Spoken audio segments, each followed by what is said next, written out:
Assalamualaikum warahmatullahi wabarakatuh.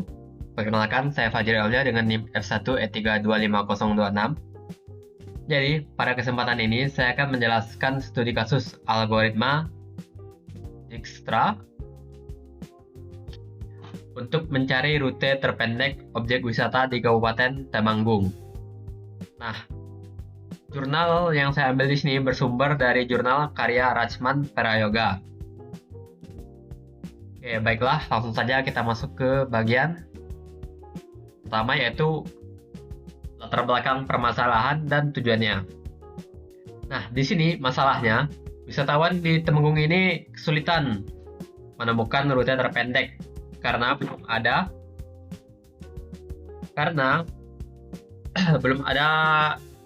Google Maps pada ini Temanggung ini, dari tempat mereka menuju ke wilayah Pikatan.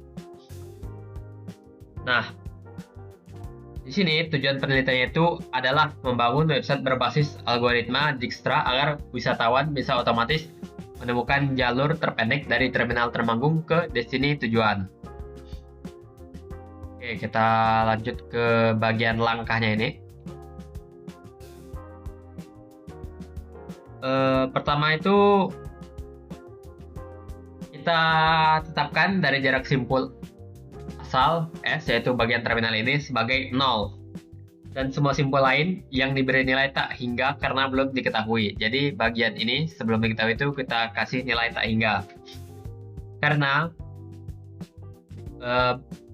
belum kita visited atau belum kita kunjungi, kita sebut dengan nama unvisited. Nah, lalu langkah kedua yaitu kita memilih simpul aktif. Di sini kita pilih simpul unvisited dengan jarak terkecil. Misalkan nih, kan tadi kan belum diketahui jaraknya, tapi jika sudah diketahui jaraknya, kita pilih mana yang lebih kecil simpulnya dari jarak terminal ini tadi. Nah, lalu kita lanjut ke nomor 3, yaitu relaksasi sisi. Di sini kita periksa semua tetangganya. Kalau jarak barunya lebih kecil dari jarak lama, kita perbarui nilainya itu. Nah, proses inilah yang kita sebut dengan relaksasi. Lalu yang keempat, tandai visited. Dia itu simpul aktif lalu ditandai sudah dikunjungi dan tidak diproses ulang. Misalnya sudah dikunjungi, tidak kita proses ulang lagi, maka dia disebut visited. Nah, di sini dia itu menggunakan prinsip greedy-nya, yaitu pilihan terbaik saat ini tidak perlu diubah. Lalu langkah 5, yaitu kita ulangi. Proses ini diulang, jadi kita bandingkan itu mengulang-ulang terus sampai kita menemukan jalur terpendek menuju tujuan kita, yaitu T atau wisata Pikatan. Oke, jadi kalau dari graf ini cara simpelnya itu begini. Jadi kan kita dari awalnya itu S atau terminal. Nah, di sini kita pilih nih jarak yang paling pendeknya itu jarak mana, A atau B. Di sini kan bisa kita lihat A itu 8 km. Nah, makanya kita pilih A daripada B yang 12 km. Nah, dari A itu kita pilih lagi antara ke C atau ke D. Nah, kalau ke C itu 15 km dan D 18 km, di sini kita bisa lihat nih, C ini lebih kecil daripada ke D, makanya 15 km. Nah, nantinya dari C ini ke ke T ini kan kita bisa pilih dua jalur nih, antara ke D atau ke E. Di sini walaupun D-nya itu lebih kecil daripada ke E langsung, tapi dia bertambah lagi dari D ini ke E. Makanya kita proses ulang, jadinya dari C ke E 9 km. Lalu dari E ini karena hanya satu jalur, langsung saja kita ke tempat wisata atau Pikatan. Nah, oke.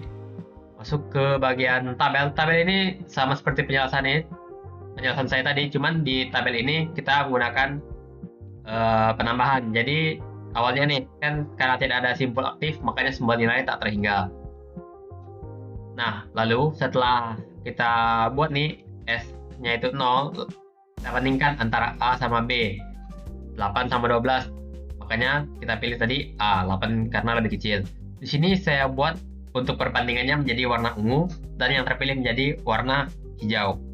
Di sini karena A-nya itu terpilih tadi, makanya dianya itu menjadi hijau 8 km. Nah, di sini kan bisa kita lihat nih, bagian A itu ada perbandingan lagi antara C dan D.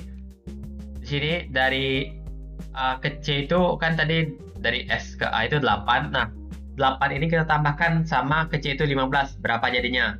8 tambah 15 kan 23. Sedangkan 8 tambah 18, 26. Nah, jika kita bandingkan, maka tetap C yang terpilih, yaitu 23. Nah, dari C ini, kan yang terpilih 23 tadi nih. Masuk lagi kita ke bagian ini.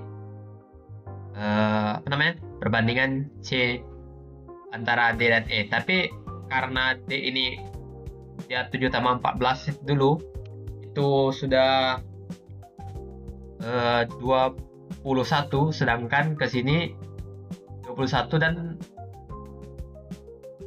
maaf salah, tadi dari 8 tambah 15 23, kita tambah 7 nih 30 itu kita tambah 14 44.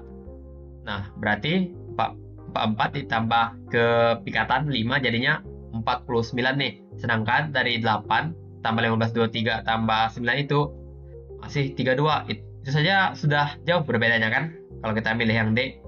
Makanya kita milih yang C di bagian ini, 9 km. Nah, jadi 32. Nah, karena hanya satu jalur, tidak perlu kita bandingkan lagi nih. Jadi 32 tambah 5, 37.